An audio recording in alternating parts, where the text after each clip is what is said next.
All right, so let's go ahead and export our high and low so that we can texture our model in Substance Painter. So I'm going to export my low poly, and I'm going to name it pen and ink underscore low. And I'm also going to export my high. And I'm just hitting H on my keyboard when I have one of these selected, and it'll hide or show it. So I'm going to select my high poly model. I'm going to go to File, Export Selection, and just name it the same thing except for the extension, or I should say suffix. You're going to want to make sure that smoothing groups are on both of these, and then just export it. And now I'm going to go into Substance Painter. When you first launch Substance Painter, you might get this message that pops up. You don't usually have to take these steps, but if you find that Substance Painter is hanging or your files crash pretty often, you may want to go through the steps to fix Windows so that it doesn't shut it down immediately once it hangs. But I'm just going to go ahead and hit continue anyway.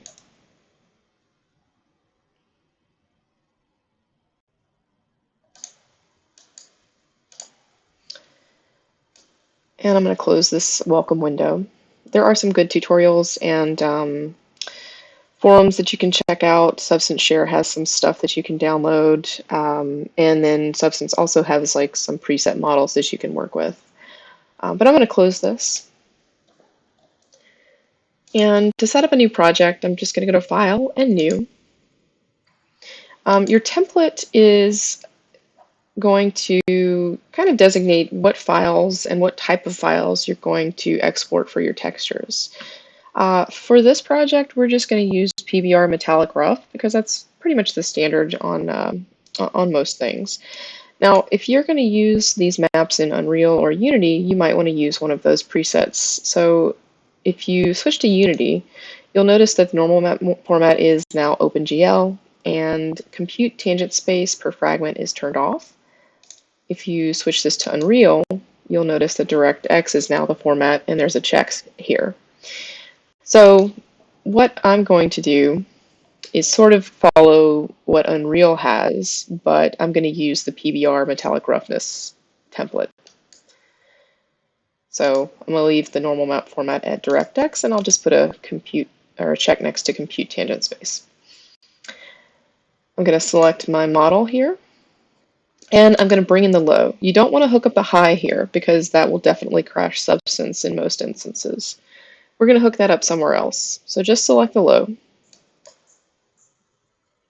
Now, this checkbox is going to be kind of important. I'm going to show you what it does first without it checked. So I'm going to hit OK. When you look in your file, you'll notice now that your model is sort of divided between two different texture sets. Now, if you have only one UDIM in use, like I do, you're going to want these to be combined, and you need to do that before you start texturing this model. But if you're using multiple UDIMs, you can assign multiple materials to them, and you can kind of navigate between them using the texture sets. But what I want to do is actually go back and put a checkbox next to that that UDIM checkbox. So let's actually go and do new, same template, select my file, select the low. And we didn't talk about this before, but the document resolution, I usually keep this at 2048. And then if I need to switch it to a 4096 at the end, I'll do that. But generally, 2048 is going to give you the best performance and resolution. Now, normal map, going to leave that at DirectX, and I'm going to put a check next to compute tangent space. And now for the UDIM checkbox, I'm going to turn this on now. And so whenever I open this up, these materials will be combined. So I'm gonna hit OK, discard those changes. And now you can see that these two materials have now been kind of combined into one texture set. And that's what I want since I'm only exporting out one set of UDIMs. All right, so first things first, I want to actually, I want to bake my maps. And this is where the high poly is going to come in. I'm going to go to texture set settings, and if you scroll down, you'll find this button called Bake Mesh Maps. Let's go ahead and click that, and it'll bring up this window. So right here is where you're going to connect your high definition mesh. So I'm going to click that button, and I'm going to find the high, and I'm going to open that. The output size is going to be how big the image is, so I'm going to leave mine at 2048 again. The dilation width is going to be how stretched the pixels are between the shells. And our list of maps over here on the left side is going to, you're going to be able to choose which maps you want to bake out.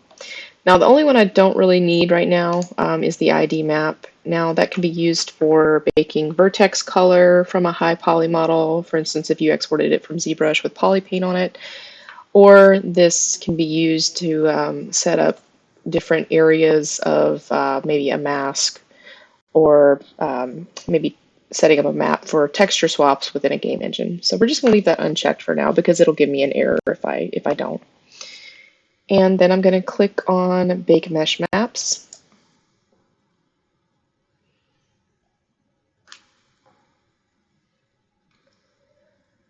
And hit OK. So that actually looks pretty good. If you find that you might have a few seams along some of the edges, you may want to go back and smooth normals. But mine's looking pretty good. So we can actually get ready to put some color on it. All right, so I'm actually going to look at my concept, and what I want to do is sample some colors from it. So I'm going to pull this over on my second monitor, and then in my layers, I'm going to create a fill layer. Select the base color chooser, click the eyedropper, and whatever you drag over, you'll sample a color from. So you can sample from images as well. I'm going to click on an area that is kind of close to a mid-range of the lights and the darks on the feather. And I'm also going to create a fill layer for that Inkwell. I'm going to do the same thing.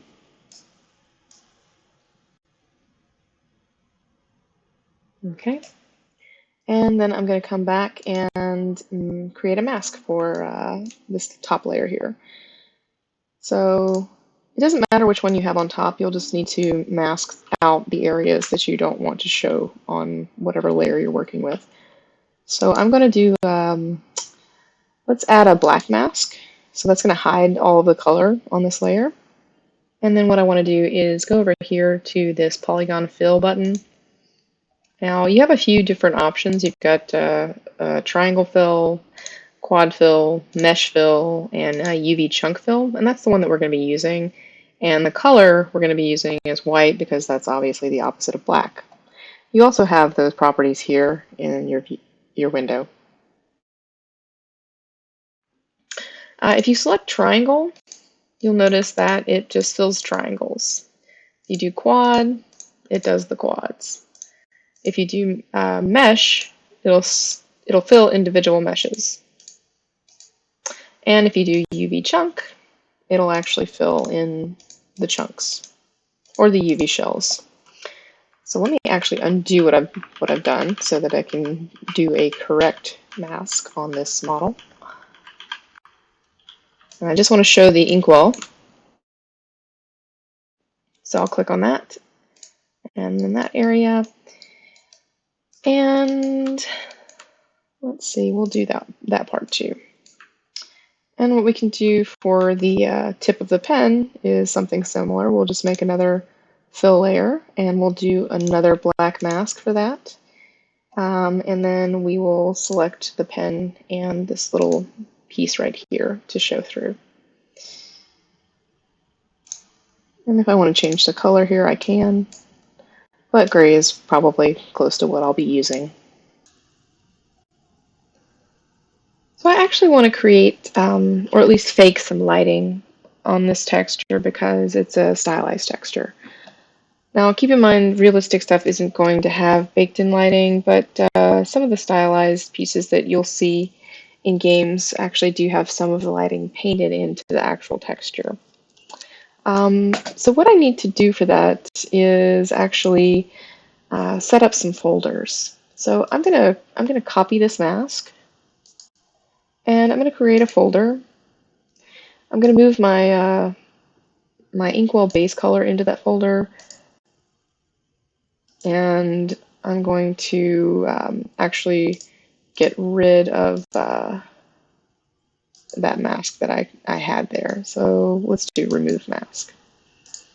And then for the folder, I'm going to add a black mask, and then I'm going to right click and do paste into mask, and that's going to paste that mask that I had. So I was basically just moving the original mask from the filled layer to a folder so that I can actually add some lighting into this.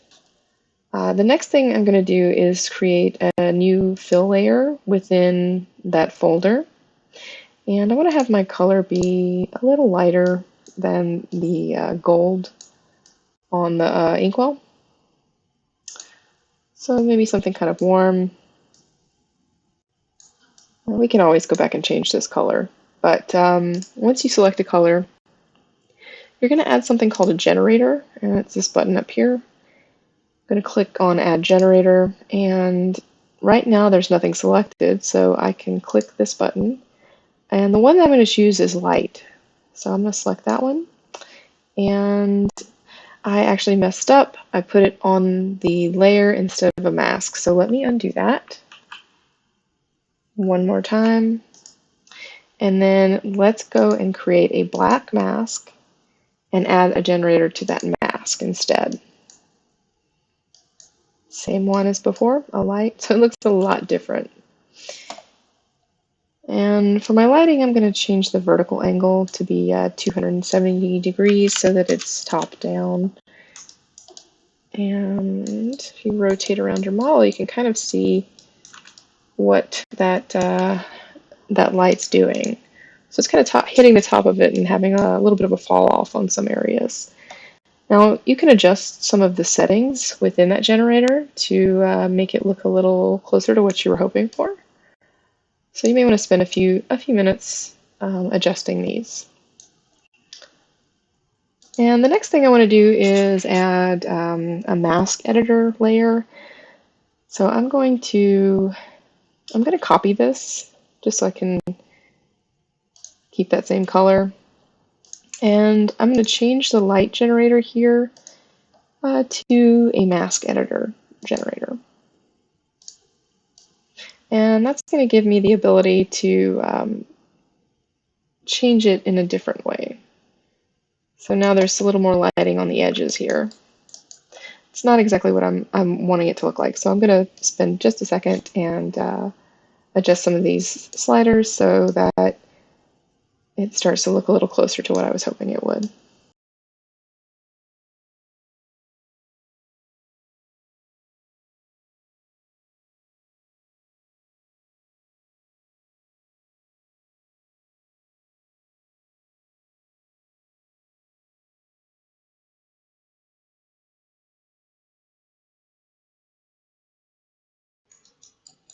Okay, so when you get that kind of close to what you were hoping for, you can move on to the next set.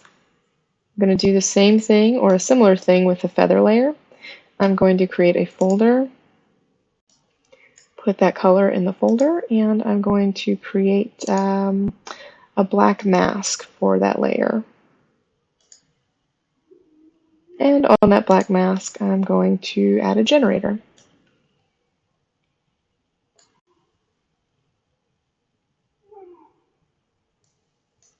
So let's duplicate this. And on the bottom one, let's get rid of the mask.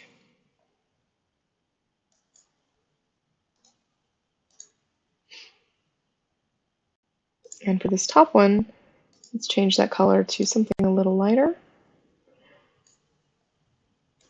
And in the mask, select the generator that we added, and then select light. Okay, so you can kind of see a little bit of the color change here, and on the top's getting hit with that pink light. And you can adjust the types of layers, or at least the layer mode, I should say.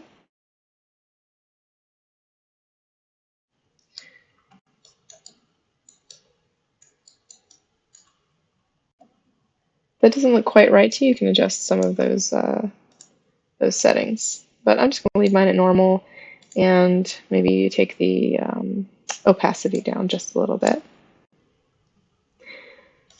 So I'm also going to duplicate this layer one more time, and I'll take the one that's on the bottom. I'm going to add another generator to that, and I'm going to do an ambient this time. Oops, I actually need to add a mask to it. I keep doing that.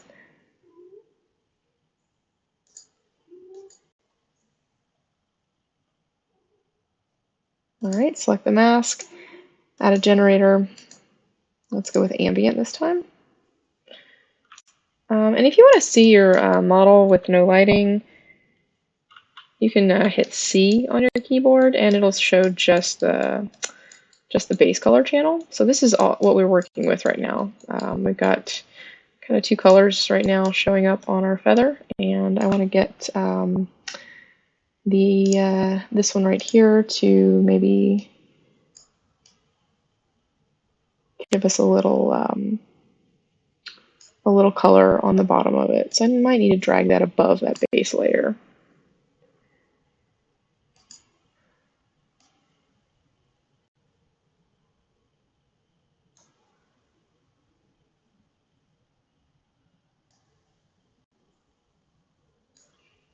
And I should probably look at my concept so that I can actually sample from that. Okay. All right, so now we have kind of a little bit of a shadow happening underneath here. And our base color,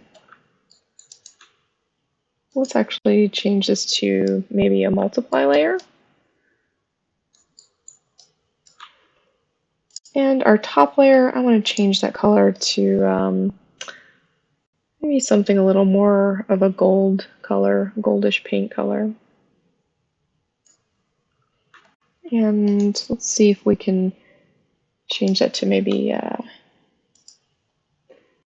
soft light layer, or maybe a lighten layer.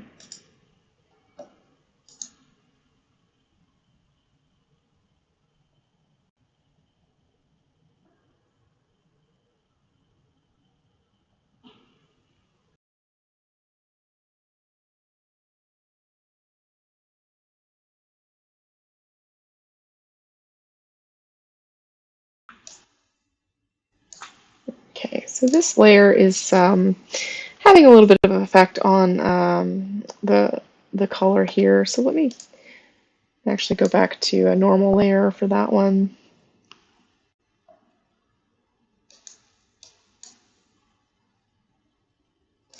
And let me adjust the a little bit of the settings here.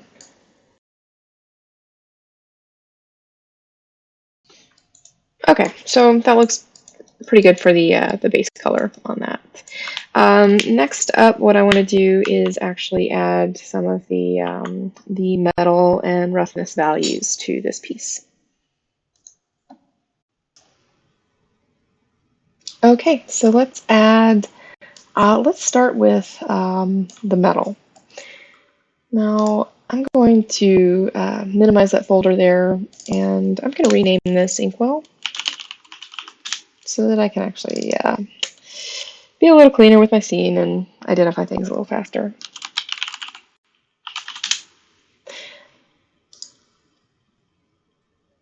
What I'm going to do in the Inkwell folder is actually add a new fill layer. Put that in the folder if it didn't go in. So it should show up gray at this point. So what we want to do with this layer is we want to get the color information off of it, so you can turn that off. We don't need any height, we don't need any roughness, and we don't need any normal information. So all this is going to do is allow us to adjust the metallic properties of this set of layers.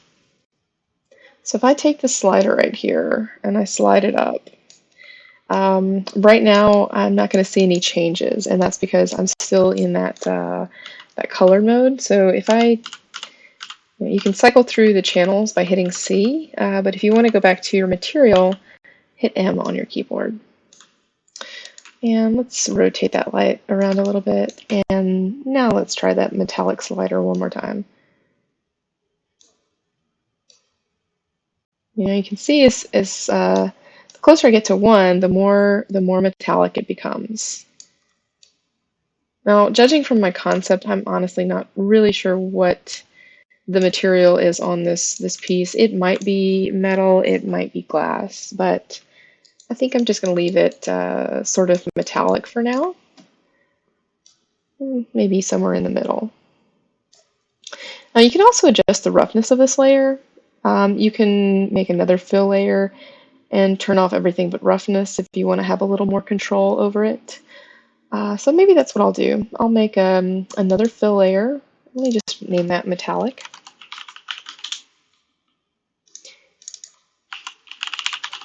Name this one roughness.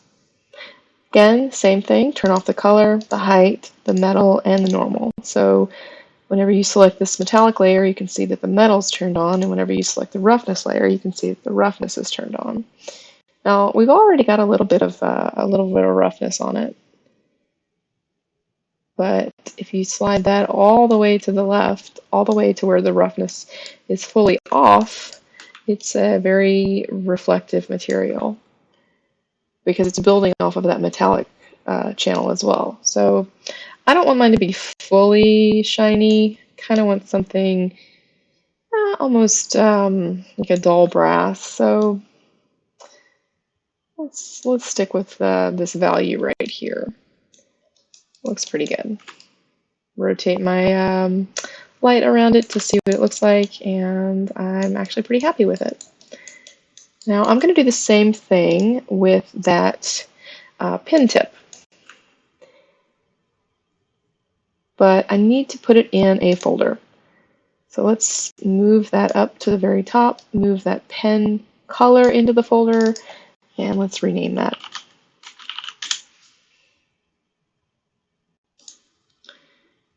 Now you can take the roughness and the metallic sliders from the fill layer if you'd like. If you want to have them on that same layer, you can.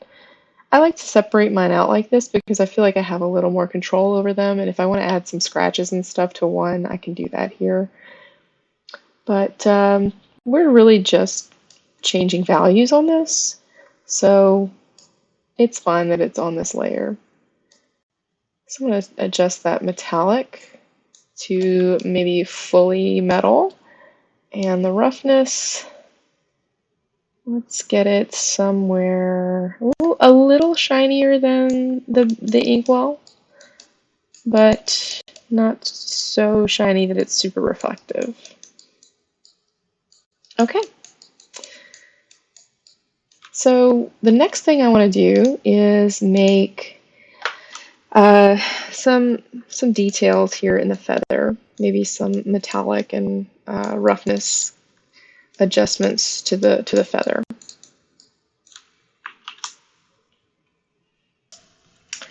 Real quick though, I want to change that that gray to something a little lighter. There we go.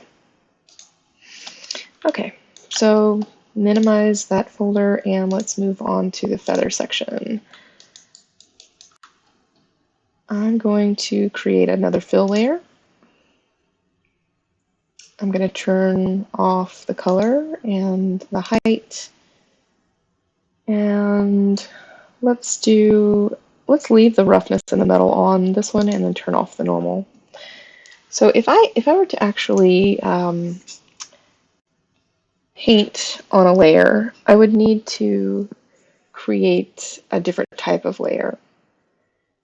So let's hold off on this one for just a second, and let's go to our add a layer.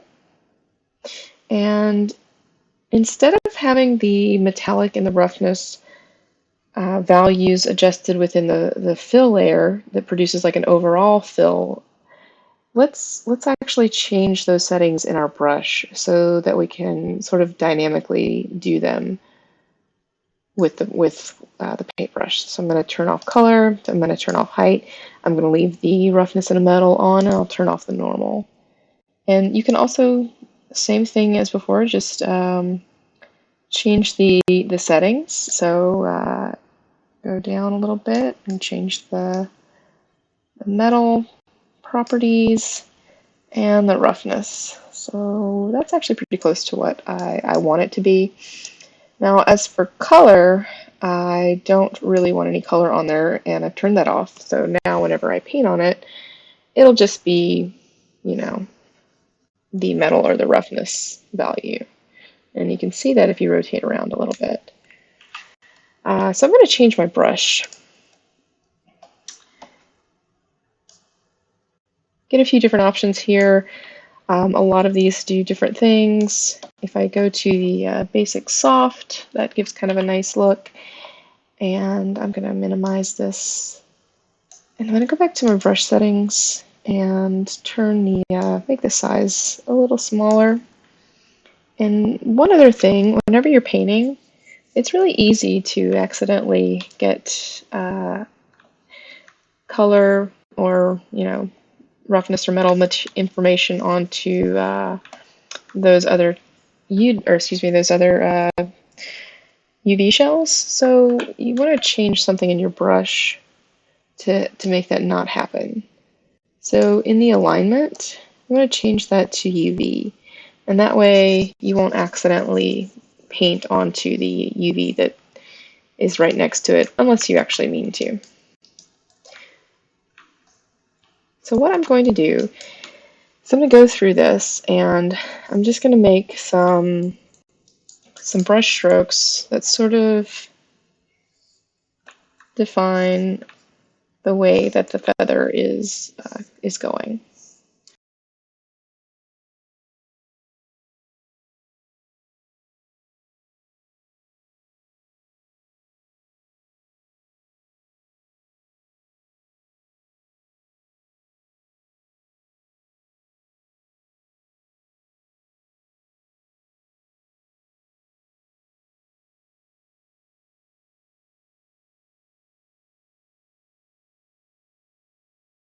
Okay, so what I want to do is actually go back through this and mask off some of the border areas. So I am going to create a mask. If I do a white mask, I can change my brush to a black color, and then I can go back over my model and maybe sort of fade out some of those areas that don't actually look that great. Let me turn the opacity of this brush down. The flow. So take that a little lower and and you can paint in the 2D or the 3D.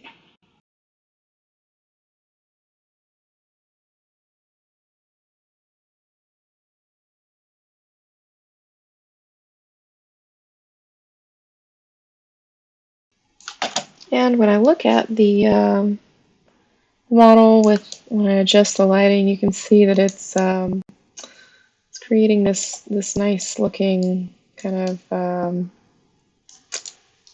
brush stroke on the feathers.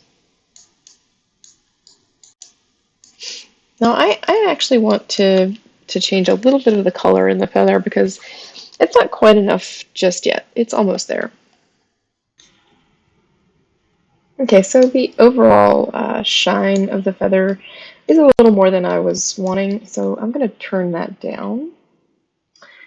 And let's see, I probably should put this layer into the feather folder.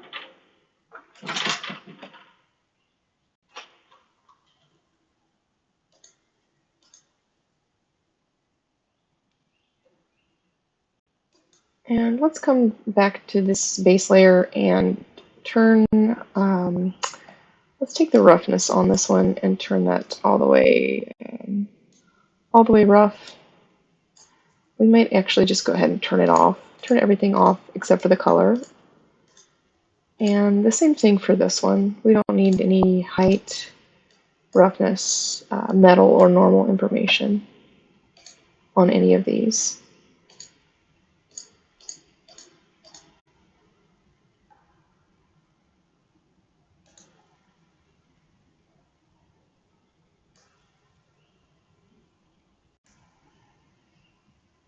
I'm going to hide everything else but the feather just to be able to isolate what I'm working on.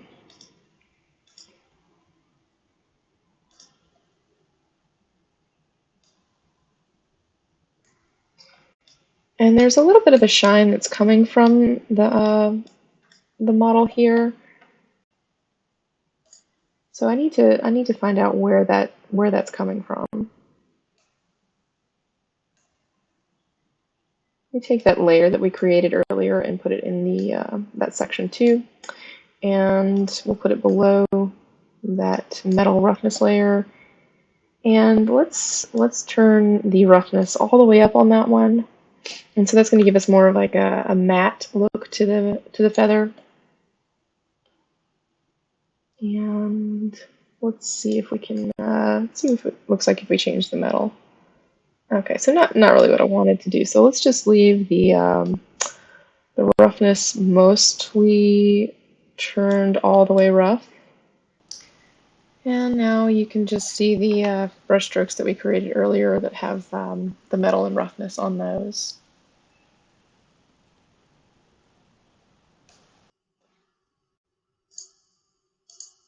So I may actually want to come back in here with a smaller brush and add a few more brush strokes. But I'll turn these other layers back on so we can see what it looks like so far.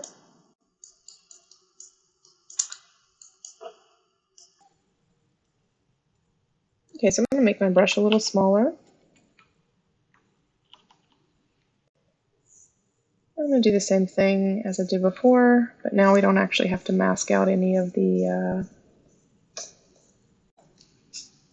brush strokes.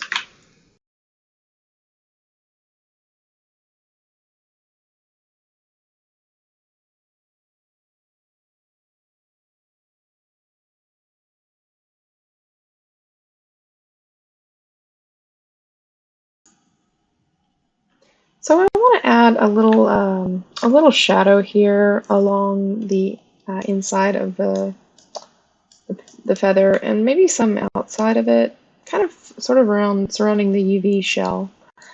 And you could do this with just painting it. You could create a layer and paint over what you've got.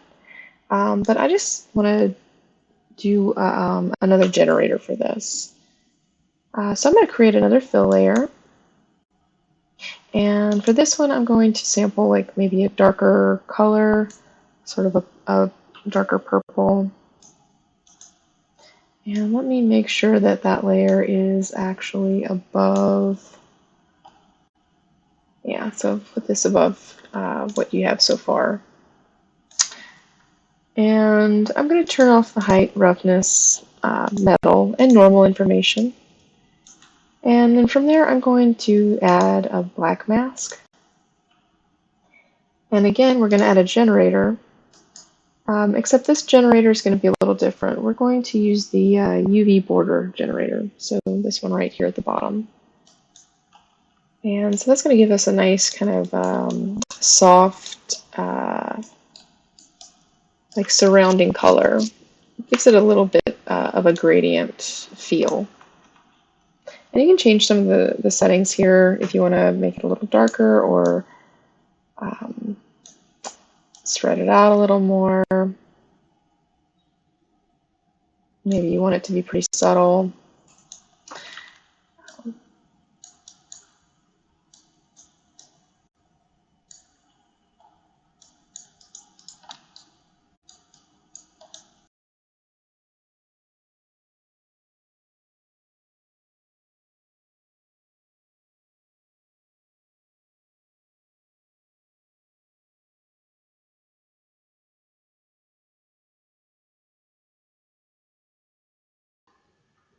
And one last thing I might want to paint are a few highlights here, just with my brush. So I'm going to do something similar. I'm going to create another fill layer. I'm going to make it sort of a nice light yellow. And again, turn off the height, roughness, metal, and normal information. I'm going to add a black mask here. And what I'm going to do is use my brush and I'm going to reveal some of that light, except I want to change the brush stroke to, I'm going to change my flow to something super low. And then whenever I paint,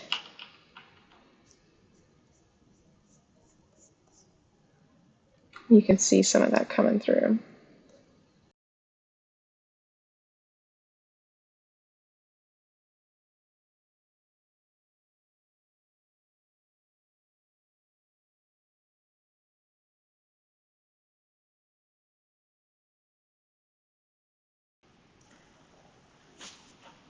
And just like before, we're going to go back and actually soften up those edges with the mask. So I'm going to go back over that with black so that I can erase some of those brush strokes that I made. I change my brush to black and increase the size. And since we're already working on the mask, I can change that flow back up to a little higher.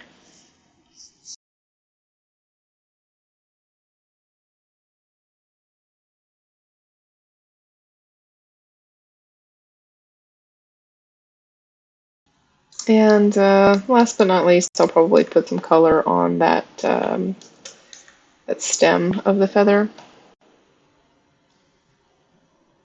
I'm just going to make a regular layer, sample a color from my brush, turn off all of those channels, and paint. Now, earlier when I was talking about that brush stroke setting, you're going to want to do that for this as well. Every time you change your brush, you're going to need to change the alignment. So let me undo what I did and then change it to UV.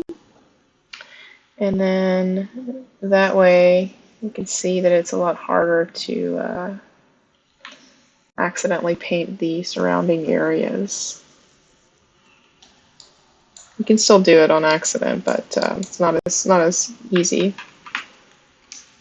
But the safest way to do that is just to change this to a fill layer.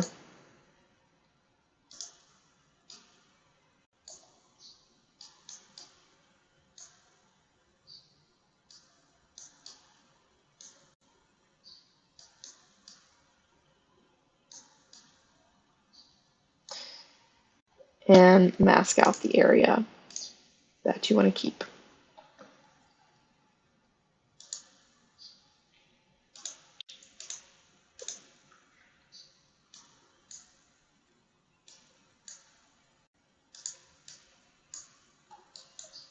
Okay. And I think I'm done. Go ahead and set this up to render and export the textures.